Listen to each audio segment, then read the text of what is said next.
all to our today's seminar on business responsibility and corporate social responsibility. It's my privilege to invite our President, Mr. Kollu Dotto, our Chief Guest, Dr. Bhaskar Chatterjee, and our Director General, Mr. P. Roy, onto the dais.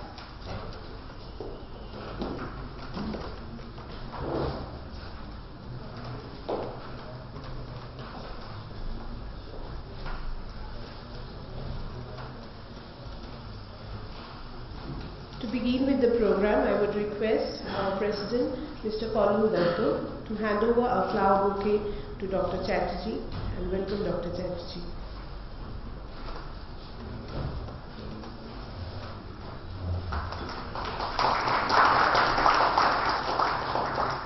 Thank you, sir. May I now request the President, Mr. Kollu Dotto, to give a formal welcome address to you all.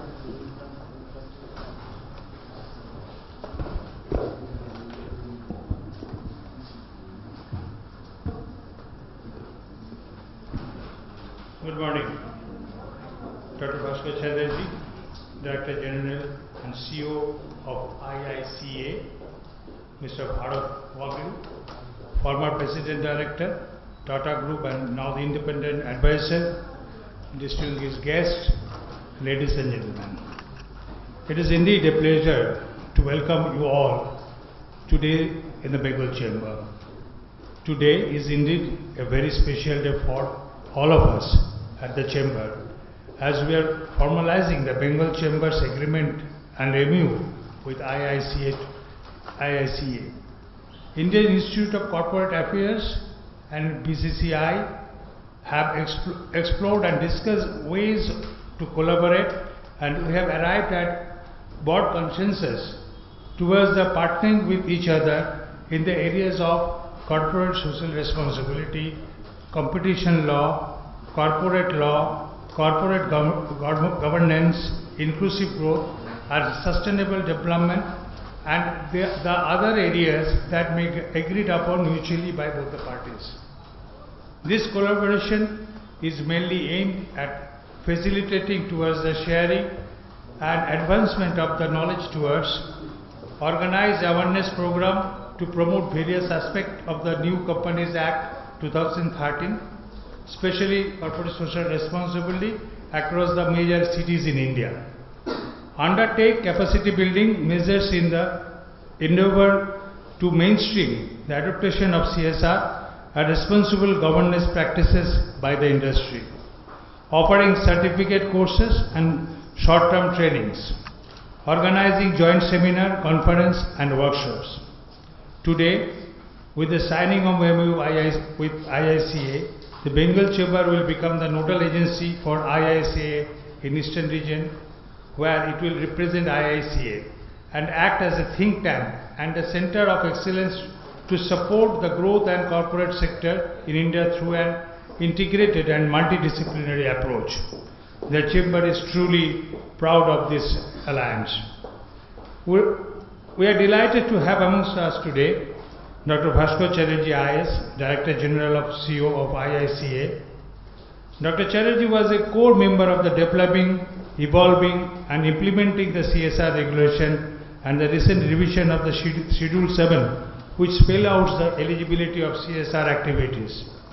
Dr. Bhaskar Chatterjee is presently the Director General of CEO of the Indian Institute of Corporate Governance. This is an autonomous organization under the Ministry of Corporate Affairs, Government of India.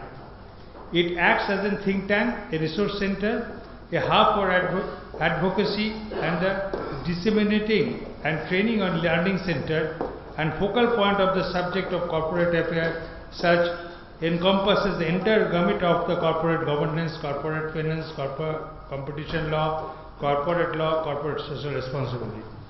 Dr. Chatterjee is widely acclaimed management practitioner, theorist and teacher. He has written a lecture over many years on the issues of social and sustainable development, corporate responsibility and human resources.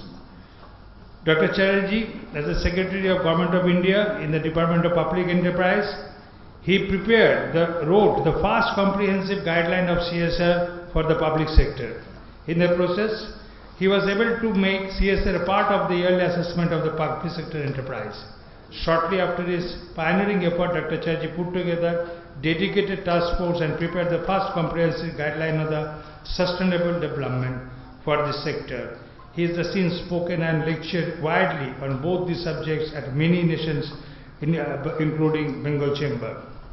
He was invited to deliver the prestigious Darbari Seth Memorial Lecture by the Energy and Resource Institute in August 2012 and is the member of the TRI Advisory Board. Ladies and gentlemen, please join me to welcoming Dr. Bhaskar Chatterjee, Director General and CEO of IICA, to deliver the keynote address. Dr. Chatterjee, please.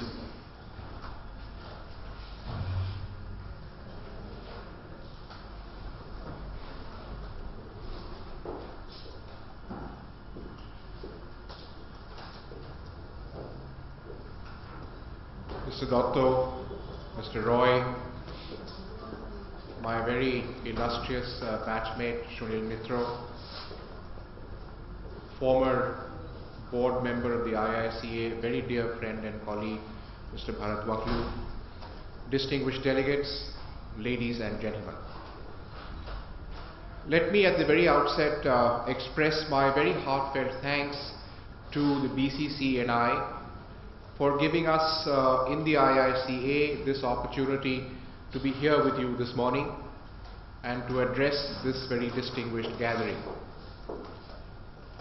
In many ways, it is a red letter day for us because it commences actually a partnership which I hope will be not only an abiding one but a very fruitful one.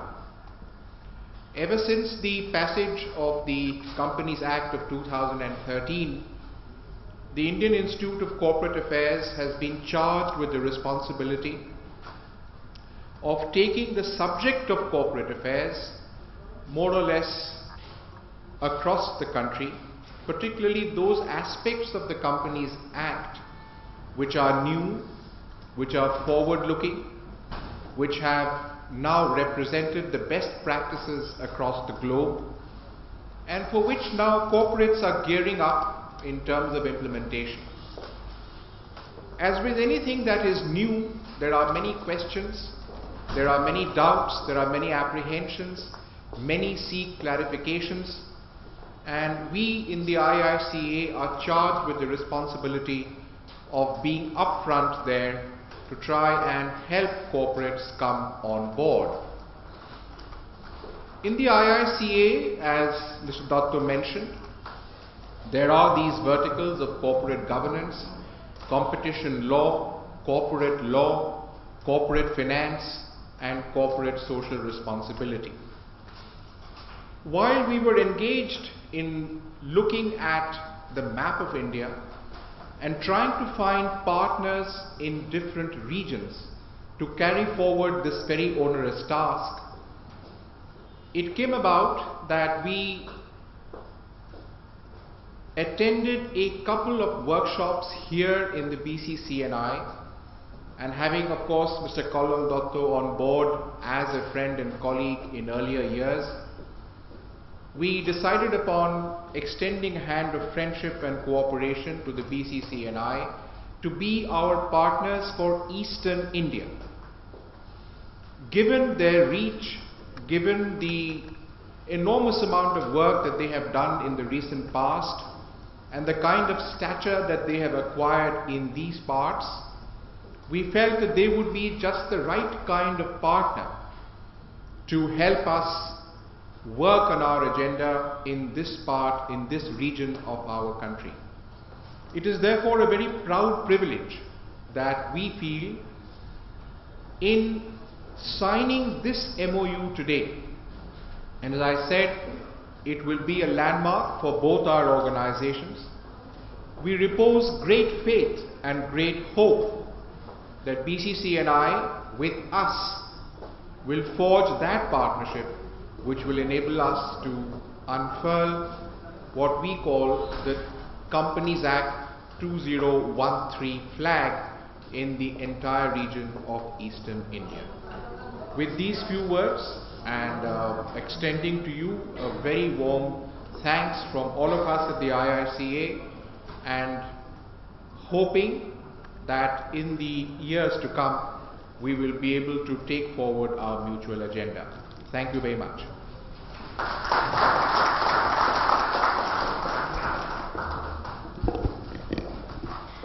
Thank you, sir. Now we begin with our most awaited part of the program, the signing of the MOU, and may I request our colleague from IICA, Ms. Chetna Kaur and Mr. Atul Dev Sharma, to come up on the dais and do the proceedings.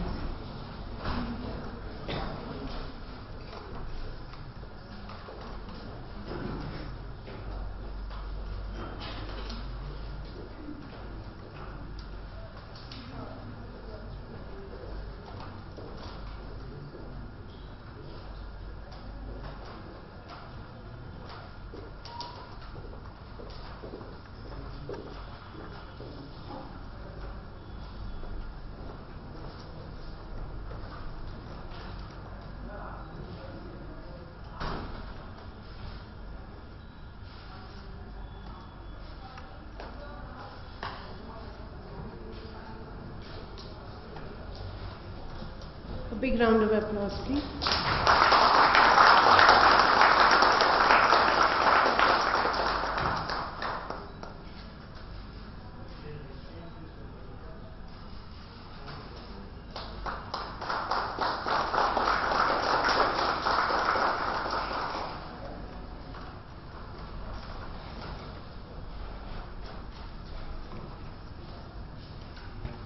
Thank you. With this, we are moving to our press conference. I would request our delegates to join us for tea and coffee, which is outside, served at the Yule Terrace, and would request Dr. Chatterjee, our President, Mr. Kallol Dotto, to come to the ITC room for this press conference.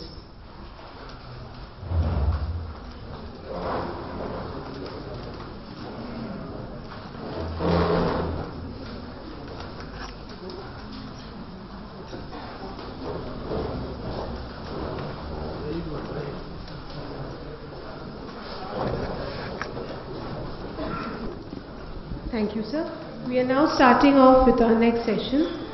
This session, we will get to listen from Dr. Chatterjee on Corporate Social Responsibility, the Companies Act, Schedule 7 and Section 135. Without further ado, I would request Dr. Chatterjee to please come up and give the address. Go down a bit.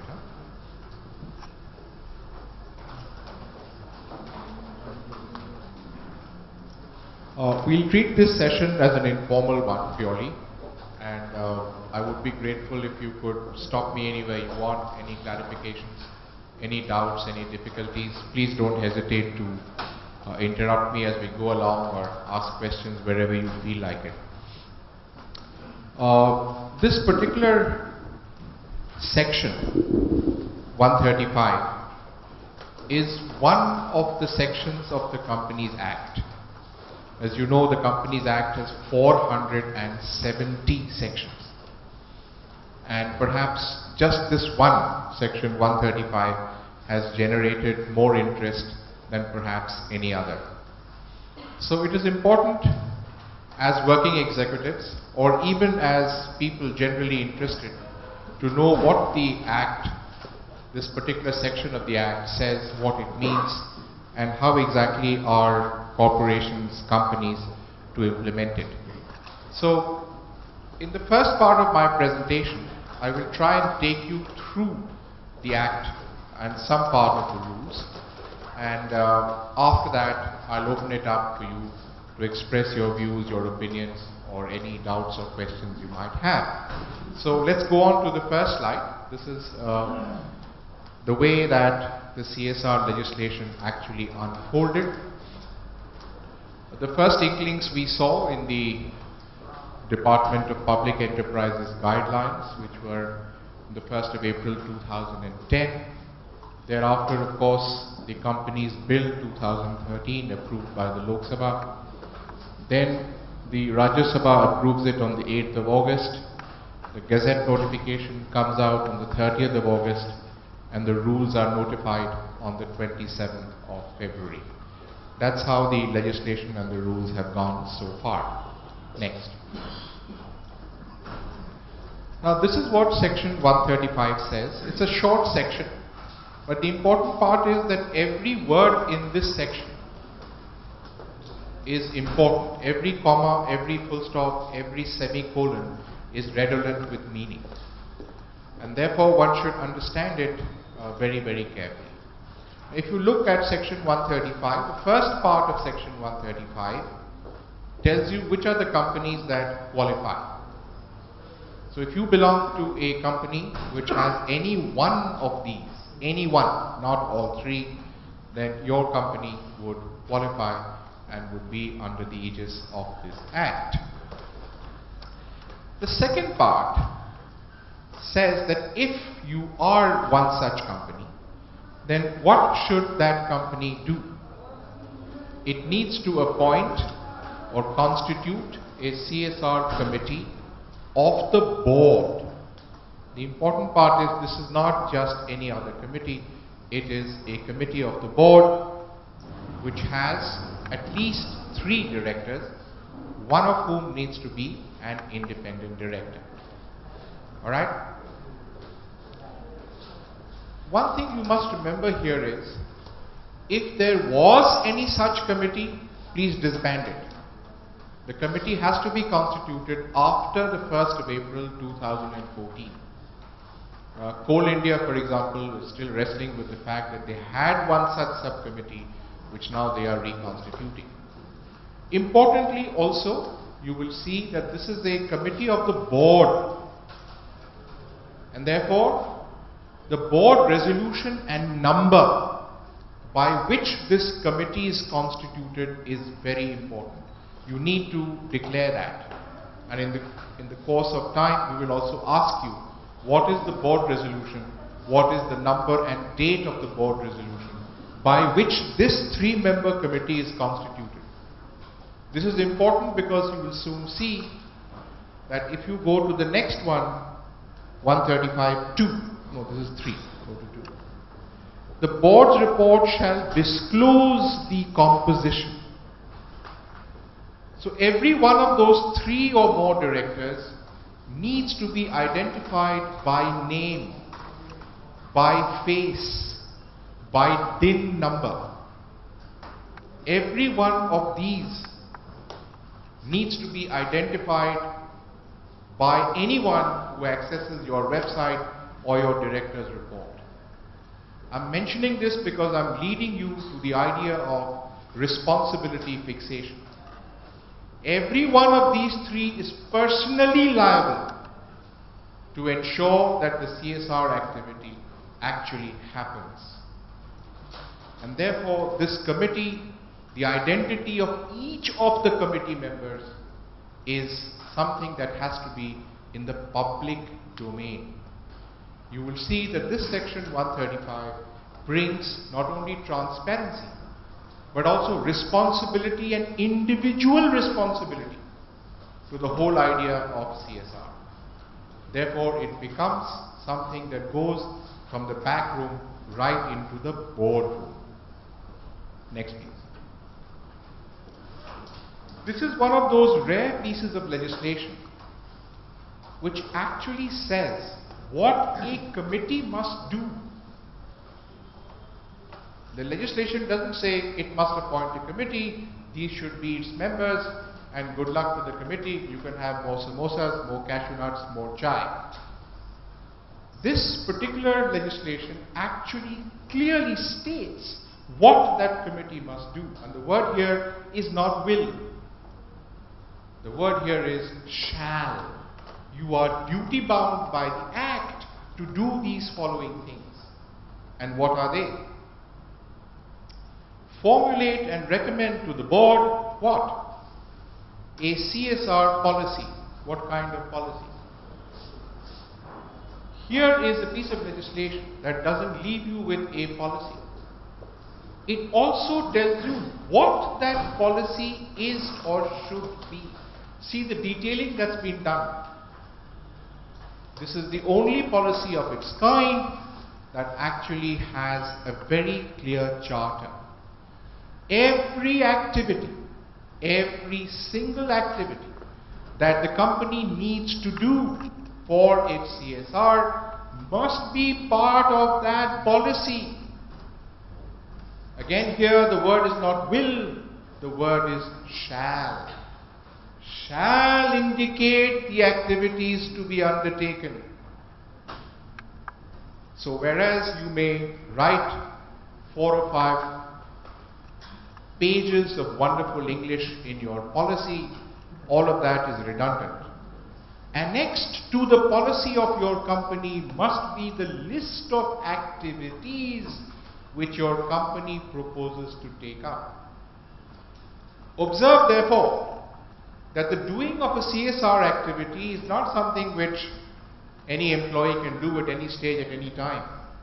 If it is not in the policy formulated by the board, nobody can do that activity. Only the board and its committee can decide what shall be the CSR activity. See how centralized therefore it becomes. If it's not in the board policy, nobody can touch it. Then, recommend the amount of expenditure. And that will come in the slide thereafter, the famous 2% clause, which I'll deal with. Monitor. So what does this board do? The board committee. It makes a list of projects and programs which the company needs to execute as its CSR activities. Now, if you are a member of that CSR committee, how many projects or programs would you like to write down in the policy? Projects and programs which you as an individual will monitor, because the word is shall and you are individually responsible. So if you, sir, let's take you as an example, you are a member of that committee. How many projects will you write down which your company will do? Remember that you will have to monitor it. If the project doesn't get off the ground, you will be liable. Therefore, how many projects would you like to write down?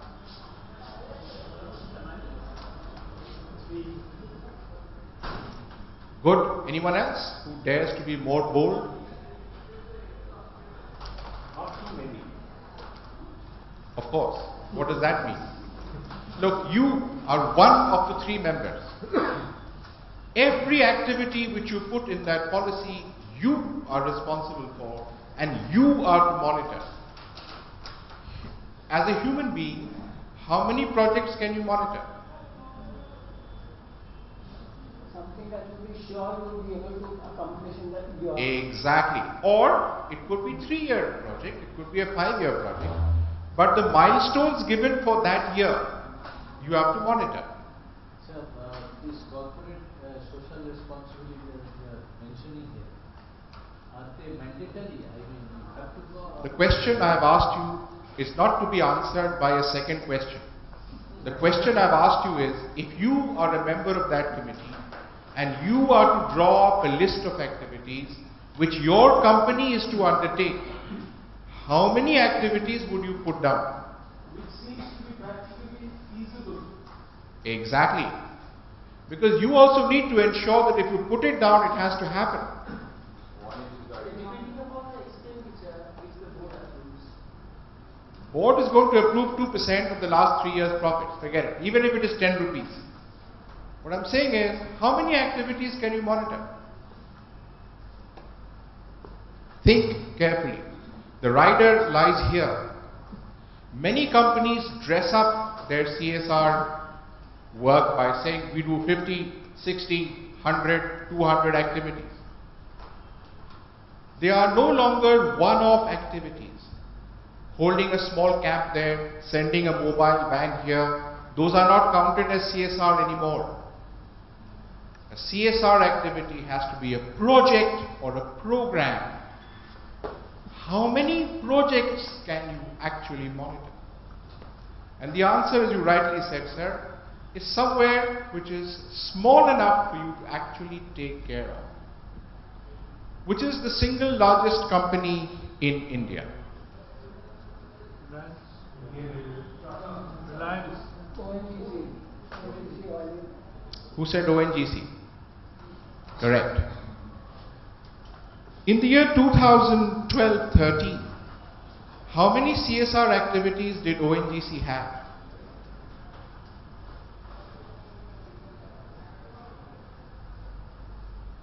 Any idea? Somewhere between 10,000 and 11,000 activities. What was its budget? What was the budget of ONGC for the year 2012-13?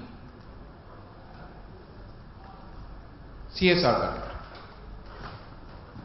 Any guess? Just take a wild guess, even if it surprises you. What was the budget of ONGC for the year 2012-13? CSR budget. Come on, don't be shy. Just say how much. Something like 2,000 crores. No, not that much. Even ONGC is not that big. 614 crores. 614 crores was the budget of ONGC for the year 2012-13, the CSR budget. What was the budget of the second largest company? Which is the second largest company? India Bulls? Indian Oil. No, it's not public sector. Exactly. What was the budget of Reliance for 2012-13? 400 crores. Sorry? 400 crores. 570 crores. Now these are the fat cats of the commercial world, right? How many activities can they monitor? Remember, one board, one company, one committee. Can they now decide to do 10,000, 12,000 activities and spray it thin across the lawn, all the drops evaporating? The idea here is to make sure that you have big budget programs, concentrated programs that actually yield results, not something that you fritter away by giving small doles and handouts. No freebies, no handouts, no distribution of goodies. These have to be projects and programs that yield real results on the ground. That's the difference which this Act now brings. Next please. Observe here.